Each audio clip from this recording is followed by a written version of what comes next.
Hi everyone, welcome back to my channel, and today my topic is all about soils.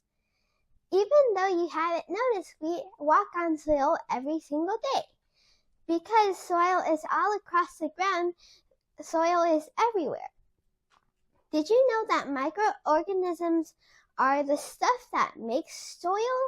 There are different types of soils depending on what the microorganisms do. Scientists measure soils in the pH scale to deliver and to measure their acidness. And this determines if the soil is healthy or in bad condition. Did you ever know there's different soil types? There's 3 different main types of soils. There's coarse soils, there is medium soils, and there is fine soils. The difference between coarse and fine is a lot. Coarse soils are really big clumps, and they tend to have more air holes. So this means that when water rains down, it will catch more of the water. But a down or con of coarse soils is that coarse soils its nutrients will be easily washed away. This is because the coarse soils have a lot of air holes, so if the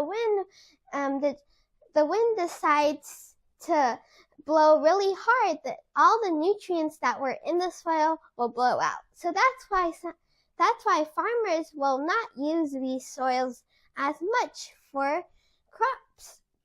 But fine soils is what farmers use because fine soils are really small, and they typically have a lot of sand in them and very, very tiny small rock fragments.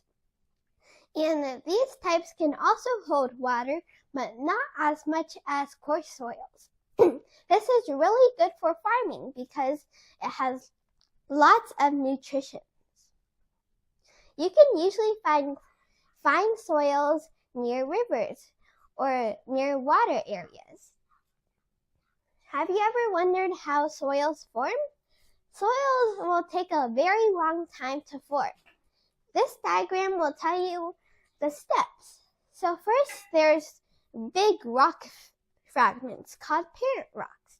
This is what it shows in the first box, and they're really big boxes. And as you can see, there's not a lot of vegetation because it doesn't have a lot of nutrients inside.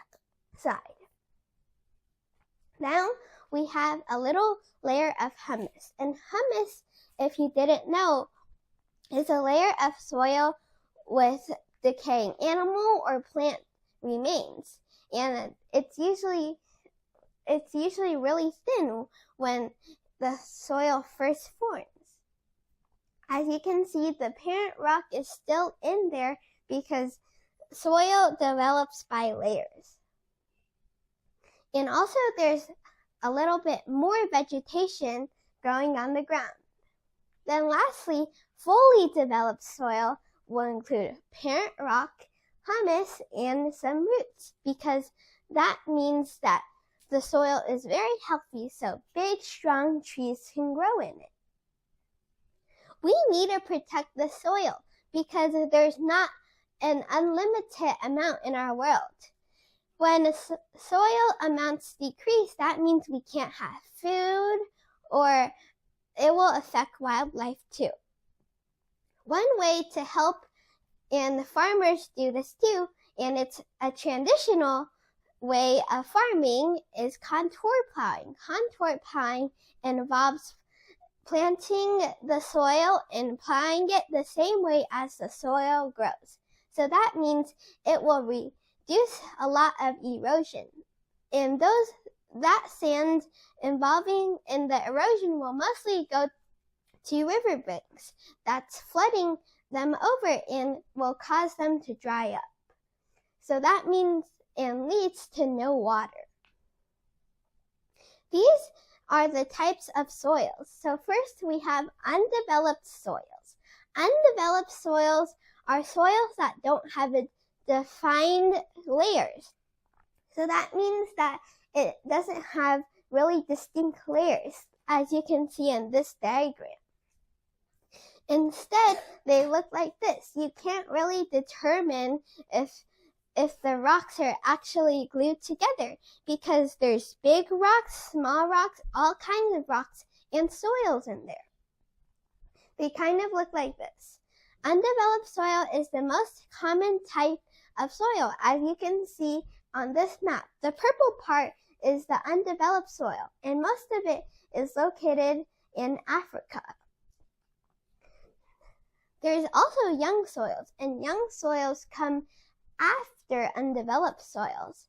Young soils are soils that don't have a defined structure but still have some layers.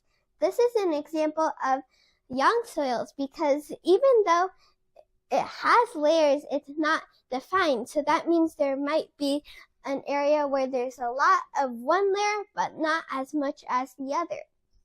Young soils are very good for growing rice because it just happens to be that rice loves this type of soil. There's also volcanic soils, and volcanic soils are the most rarest because they only occur around volcanoes. So a lot of volcanic mountain ranges will have a lot of volcanic soils. Volcanic soils are usually black, and vegetation will usually grow on these soils because they have lots and tons of nutrition. And volcanic soils are really healthy, so that's why farmers tend to plant some crops in it because volcanic soils are full of nutrients. Lastly, there is the frozen soils. Frozen soils are soils that can't grow anymore because it has been frozen. Most of it occurs from the North Pole or the South Pole. And this is because it's more colder here.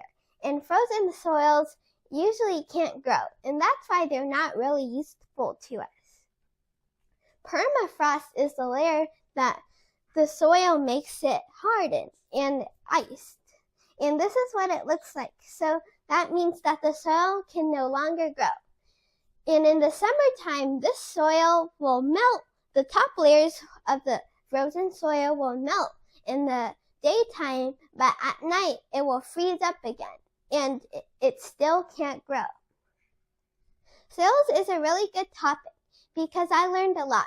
I never knew that the stuff we walk on every day has so much to it, including the nutrients, and they can spread everywhere, and I didn't know that there were so many types. Thank you for listening, and I hope you like and subscribe to my channel.